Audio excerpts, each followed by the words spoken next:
മോദി സർക്കാർ ഫാസിസ്റ്റ് സർക്കാരല്ല എന്ന CPM-ന്റെ പുതിയ രേഖ ഞങ്ങൾക്കൊരു ഞെട്ടലും ഉണ്ടാക്കുന്നില്ല.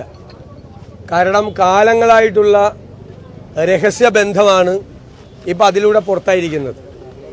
ഇപ്പോൾ CPM കണ്ടുപിടിച്ചിരിക്കുന്നത് കഴിഞ്ഞ 2 സമ്മേളനങ്ങളിലെയും തീരുമാനങ്ങളെ മറികടന്നുകൊണ്ട് മോദി സർക്കാർ ക്ലാസിക് ഫാസിസ്റ്റുകളും അല്ല, നവ ഫാസിസ്റ്റുകളും അല്ല, അവരാകാനുള്ള സാധ്യതയുണ്ട് ഇങ്ങനെ പോയാൽ എന്നുള്ളൊരു പുതിയ കണ്ടുപിടുത്തമാണ് നടത്തിയിരിക്കുന്നത്.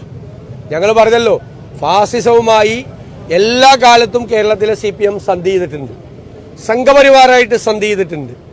ഇപ്പോൾ പിടിച്ചു നിൽക്കാൻ വേണ്ടിയിട്ടാണ് മോദി സർക്കാർ ഫാസിസ്റ്റ് സർക്കാർ അല്ല എന്ന ഒരു പുതിയ ഒരു രേഖ അവതരിപ്പിച്ച് ഈ മോദി സർക്കാരുമായി കൈകോർക്കാനും സംഘപരിവാറുമായി സന്ധി ചെയ്യാനും അവർക്ക് കീഴടങ്ങാനുമുള്ള CPM തീരുമാനത്തിന്റെ ഭാഗമാണ്.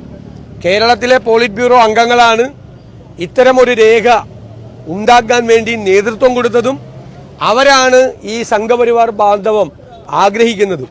അതിന്റെ പരിണത ഫലമാണ് മോദി സർക്കാർ ഫാസിസ്റ്റ് അല്ല.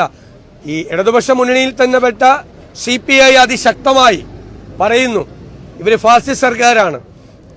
കോൺഗ്രസ് നേതൃത്വത്തിലുള്ള ഇന്ത്യ മുന്നണി അതിശക്തമായി പറയുന്നു ഇത് ഫാസിസ്റ്റ് സർക്കാരാണ്. ഇന്ത്യ മുന്നണിയിലുണ്ട് എന്ന് അവകാശപ്പെടുന്ന CPM മോഡി സർക്കാർ ഫാസിസ്റ്റ് സർക്കാരല്ല എന്ന കണ്ടുപിടുത്തം തീർച്ചയായും സംഘപരിവാറിന് വിധേയരായി പ്രവർത്തിക്കാൻ വേണ്ടിയിട്ടുള്ള അവരുടെ തീരുമാനത്തിന്റെ ഭാഗവും സംഘപരിവാറിന് ഇന്ത്യയിലെ CPM നൽകുന്ന സർട്ടിഫിക്കറ്റുമാണ്. ഇതിലെന്താണ് മറുപടി പറയാനുള്ള ആ രേഖ ഇപ്പം എല്ലാവർക്കും പരസ്യമായി കഴിഞ്ഞു, എല്ലാവരുടെയും കയ്യിലുണ്ട്.